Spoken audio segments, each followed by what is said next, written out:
আসসালামু আলাইকুম সুপ্রিয় শিক্ষার্থী, কেমন আছো তোমরা? তোমাদের পদার্থবিজ্ঞান বইয়ে পঞ্চম অধ্যায়ের আজকের আলোচ্য বিষয় হচ্ছে প্যাসকেলের সূত্র। আর প্যাসকেলের সূত্রের একটি গাণিতিক সমস্যার সমাধান। প্যাসকেলের সূত্রটা বোঝার জন্য তোমার যে জিনিসটা লাগবে, দেখো এটা এখানে একটি পাত্র আঁকতেছি। এটি একটি পাত্র।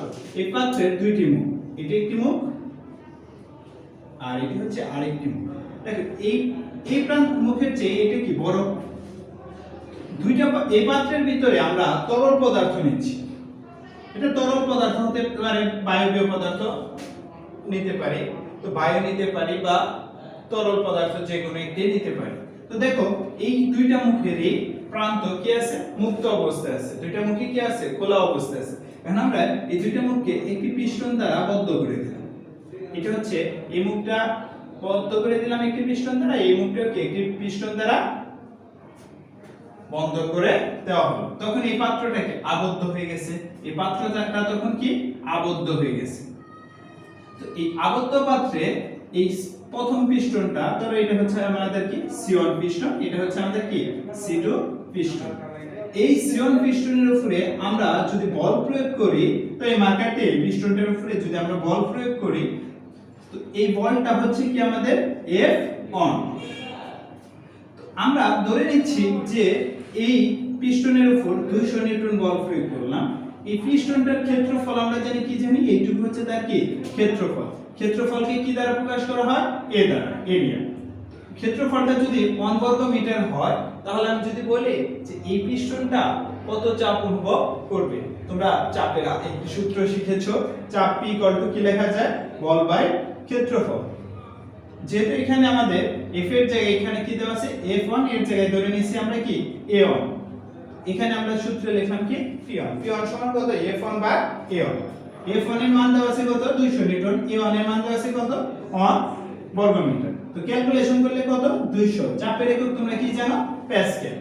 এই প্রথম পিস্টনটি কত চাপ অনুভব করতেছে, 200 প্যাসকেল চাপ অনুভব করতেছে। এই পিস্টনের উপরে তুমি যদি 200 চাপ প্রয়োগ করো, দেখবা যে এখানে যে তরলটা আছে এটা নিচের দিকে আসতে থাকবে। তখন তরলের উপরে কি হবে, চাপ অনুভব হচ্ছে। এই চাপটা যখন হয়, তখন এই তরলগুলো দেখো যখন সঞ্চালিত হয়, তখন লম্বভাবে কি করতেছে, পাত্রের গায়ে ক্রিয়া করতেছে। লম্বভাবে কি করতেছে, পাত্রের গায়ে ক্রিয়া করতেছে। এই পানিটা এদিকে এদিকে কিংবা এদিকে যেদিকে আসুক না কেন, লম্বভাবে কি করে, পাত্রের গায়ে ক্রিয়া করে। এই পানিগুলো যখন এই পাত্রের গায়ে ক্রিয়া করে, তখন দেখো লম্বভাবে কি করতেছে, ক্রিয়া করতে। এই পানিগুলো যখন এই পিস্টনের উপরে দেখো লম্বভাবে কি করবে, ক্রিয়া করবে। এইটুকু আমার ছিল কি ক্ষেত্রফল, এইটা দ্বিতীয় মুখ। তাহলে আমাদের এই ক্ষেত্রফলটাকে লিখতেছি আমরা কি A2। আর এইদিকে যে একটি চাপ মানে বল প্রয়োগ করতে এসেছে, এই বলটা তোমরা কি জানো, যে পানি যদি এই পিস্টনের উপরে উপরের দিকে মানে ঊর্ধ্বমুখী বল প্রয়োগ করে, তাহলে আমরা সেটা লিখতে পারি কি ঊর্ধ্বমুখী বল বা F2। এটা হচ্ছে নিম্নমুখী বল, এটা হচ্ছে আমাদের কি ঊর্ধ্বমুখী বল। এই দিকে দেখো যে চাপটা বা চাপ প্রয়োগ করছো, তাহলে সেই চাপটা কত বলো তো, এখানে P1 সমান কত, F1 বা A1। F1 বা A1 যেটা কথা, P কি একই কথা। এদিকে 200 প্যাসকেল চাপ প্রয়োগ করলে, তাহলে এই 200 প্যাসকেল আবার এদিকে কি করতেছে, বল প্রয়োগ করতেছে। তাহলে আমরা এটা লিখতে পারি কি বলো তো, F1 বা কত, A1। এটা হচ্ছে কি চাপ। এই চাপটা কি ঊর্ধ্বমুখী কি করতেছে, বল প্রয়োগ করতেছে। তো তখন দেখো এই যে এই পিস্টনটা কত চাপ অনুভব করবে, তখন আমরা লিখতে পারি কি বলতো, P2 F2 বা A2। এই সূত্র অনুসারে P এর জায়গায় P2, F এর জায়গায় তাহলে কি হবে F2, এর জায়গায় কি A2। তো আমরা এটা যদি লিখি যে F2 সমান কি লেখা যায়, P2 A2। ঊর্ধ্বমুখী বল সমান চাপ গুণন ক্ষেত্রফল। এখানে কত চাপ প্রয়োগ করতেছি বলতো, F1 বা A1, F1 বা A1। আর এখানে কত দেওয়া আছে, A2। আর এখানে আমরা পাচ্ছি কত, F2। দেখো তোমরা যদি ক্যালকুলেশন করো, F2 উপরের সংখ্যা, এখানে থেকে আমরা পাচ্ছি F1 A2 বা কত, A1। এই F2 উপরের সংখ্যা যদি আর গুণন করো কোথায় চলে আসবে? এটা নিচে চলে আসবে। F2 ভাগ কত? এই F1 টা কোথায় চলে আসবে? উপরেরটা নিচে চলে আসবে। আর এই পাশে আমরা পাচ্ছি কি A2 উপরে থাকবে, A1 টা কোথায়? নিচে চলে আসবে।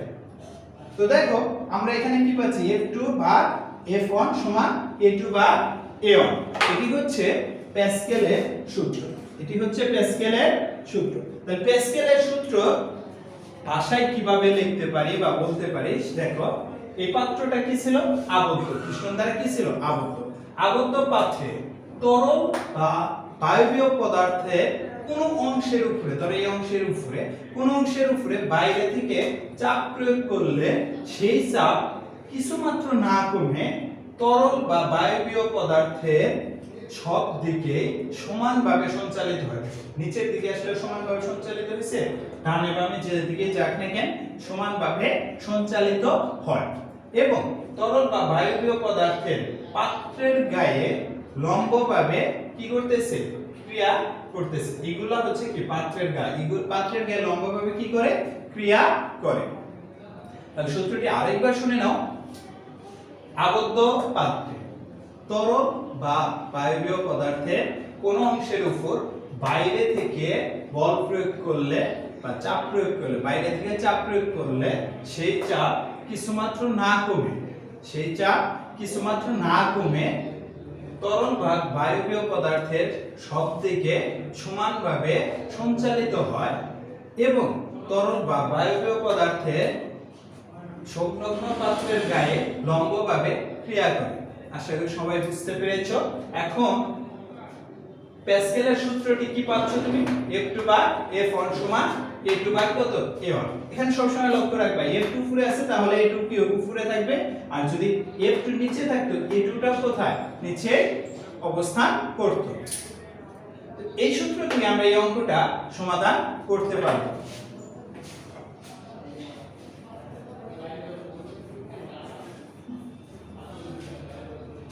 আমরা প্যাসকেলের সূত্রটি কি জানলাম?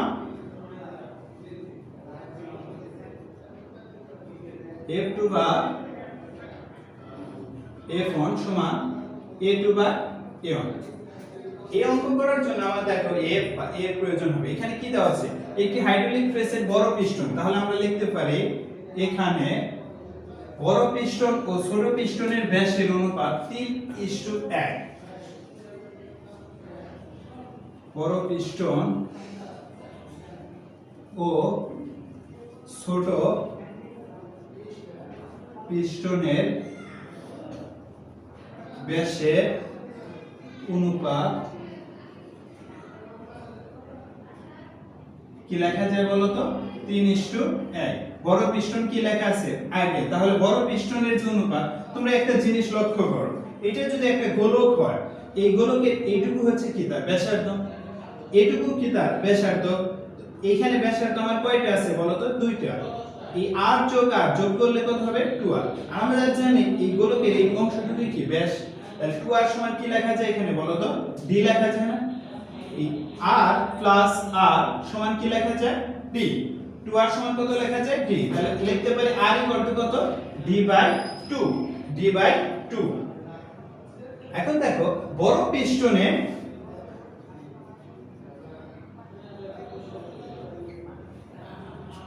বল, এই বলটা আমরা জানি কি বড় পিস্টন হচ্ছে এইটা। এই বড় পিস্টনের যে ঊর্ধ্বমুখী বল, সে বলের মান দেওয়া আছে কত?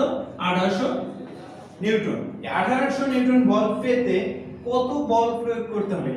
F1 যে বলটা আছে এখানে কত নিউটন বল প্রয়োগ করতে হবে? একটি হাইড্রোলিক প্রেসে বড় পিস্টন ও ছোট পিস্টনের ব্যাসের অনুপাত। তাহলে আমরা দেখতেছি এটা হচ্ছে বড় পিস্টন। এই বড় পিস্টন এটাকে আমরা ধরতেছি D2, ব্যাস মানে কি D2 কত দেওয়া আছে? 3। আর ছোট পিস্টনের যে ব্যাস, এই ছোট পিস্টনের ব্যাস D1 এর মান দেওয়া আছে আমাদের এখানে কত? অন। D1 এর মান দেওয়া আছে অন। বড় পিস্টনে 1800 নিউটন বল পেতে হলে ছোট পিস্টনে কত বল প্রয়োগ করতে হবে? এখানে একটা বল প্রয়োগ করবা, যে বলের টানে এই বলটা কত হয়ে যাবে? 1800 নিউটন হয়ে যাবে। তাহলে আমরা সূত্র লিখব কি? আমরা জানি F, এইদিকে দেখো, ছোট পিস্টনে পিস্টনে বল F1 সমান কি what F1 এর মান বের করতে হবে। তাহলে আমরা অঙ্কটা এইভাবে করতে পারি যে আমরা জানি দেখলাম বা F2 এর মান কত দেওয়া আছে আমাদের 1800, F1 এর মান বের করতে হবে। এখন দেখো এর কোন সূত্র দেওয়া নেই, এর আমরা একটা সূত্র জানি সেটা হচ্ছে কি পাই আর স্কয়ার। যেটা এটা A2 তাহলে এটা লিখবো কি R2 এর, তাহলে এটা সূত্র লিখতে পারি পাই আর স্কয়ার, যেটা A1 এখানে লিখবো কি R। তাহলে দেখো r এর মান এখানে দেওয়া নেই, তাহলে আমরা r এর আরেকটি সূত্র জানি সেটা হচ্ছে কি d/2। দেখো পাই পাই আমরা কি করতে পারি বাদ দিতে পারি, কিন্তু আমরা এখানে বাদ দেব না। তো r এর জায়গায় আমরা লিখলাম কি d/2, যেহেতু r2 আছে তাহলে কি হবে d2 বাই কত 2, আর এখানে আছে কি স্কয়ার, পাই লিখে দিলাম। r এর পরিবর্তে লিখতে পারি আমরা d/2, এখানে r1 তাই d1 স্কয়ার, ঠিক আছে।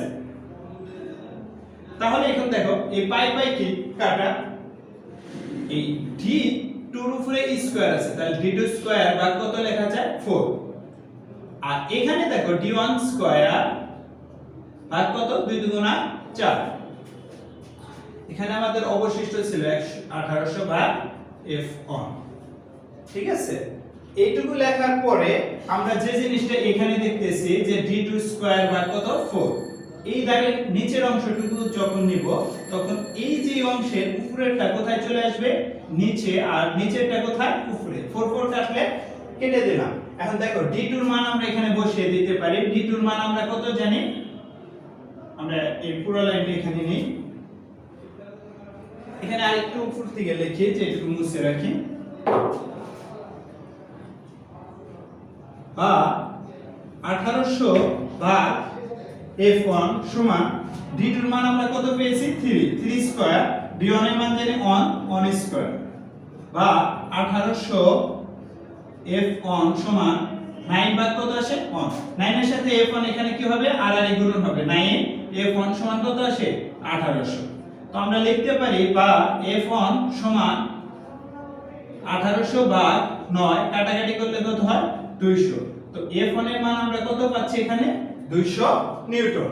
তো f1 এর মান হচ্ছে আমাদের এখানে কত 200 নিউটন, এটি হচ্ছে আমাদের অ্যানসার। তাহলে আমরা কি দেখলাম, প্যাসকেলের সূত্রটি হচ্ছে F2/F1 সমান A2/A1। এর মান দেওয়া থাকলে আমরা লিখব, যদি এর মান না দেওয়া থাকে তাহলে r এর মান দেওয়া থাকলে সেই মানটা লেখার জন্য সূত্র লিখব পাই r স্কয়ার। কিন্তু দেখো পাই r স্কয়ার r এর মান দেওয়া নেই, দেওয়া আছে কি d এর মান, তাহলে r কে ভেঙে আমরা পাই কি d/2, এখানে r1 হলে r1 লিখব, r2 থাকলে d2 লিখব। তো দেখো r2 ছিল d2 লিখছি, আর এখানে কত ছিল r1, তাই এখানে কি হয়েছে d1। তো এটা কাটা ক্যালকুলেশন করবে, করলে যে মানটা আসবে সেটি হচ্ছে f1 বল। আশা করি তোমরা বুঝতে পেরেছো।